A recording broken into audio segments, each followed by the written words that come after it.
ইস,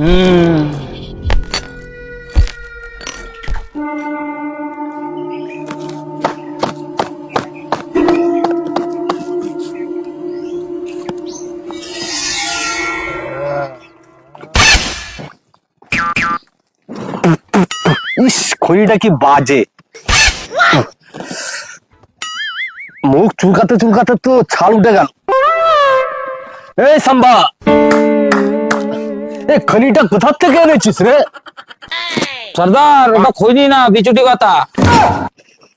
তুই আমাকে খনির বদলে বিছুটি পাতা এনে দিয়েছিস। কি করবো সর্দার, খৈনির দাম 5 টাকা, তুমি দিয়েছো 2 টাকা।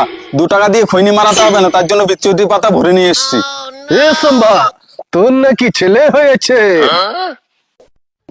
হ্যাঁ উস্তাদ, পুরো তোমার মতো দেখতে হয়েছে।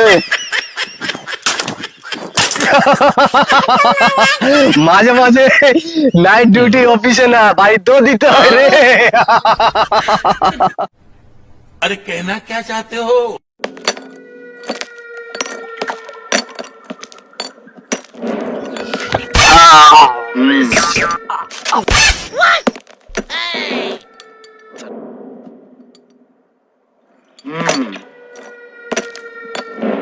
এই সাম্বা, কতজনের লোক ছিল রে?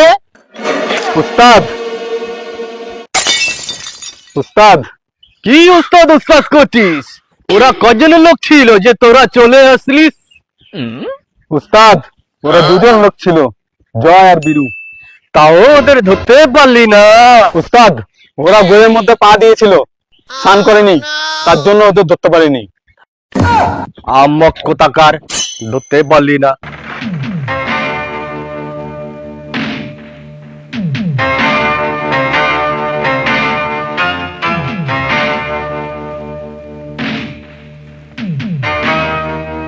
উস্তাদ, ঠাকুর আসছে।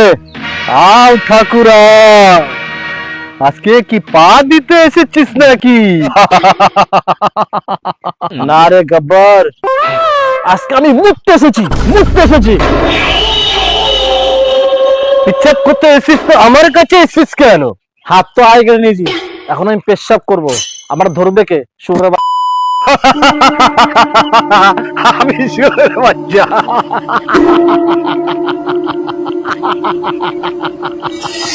আমি আবারও বলছি গব্বর, এই গ্রাম ছেড়ে তুই চলে যা।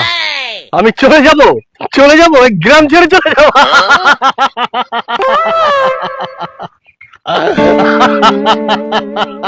আরে, গ্রামের বউরা যখন রাজ্যকে হোয়াটসঅ্যাপ করে, তখন ওর স্বামীরা বলে ঘুমিয়ে পর, না হলে গব্বর চলে আসবে।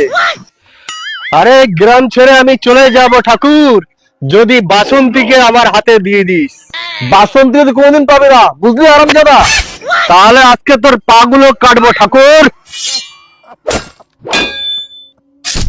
পা কাটলে হবে না গব্বর, বাড়িতে কবর নেই, আমি হাঁকতে বসবো কি করে? তোর হাত কেটে খাওয়া বন্ধ করেছি ঠাকুর, পা কেটে তোর হাগা বন্ধ করে দেবো এবারে।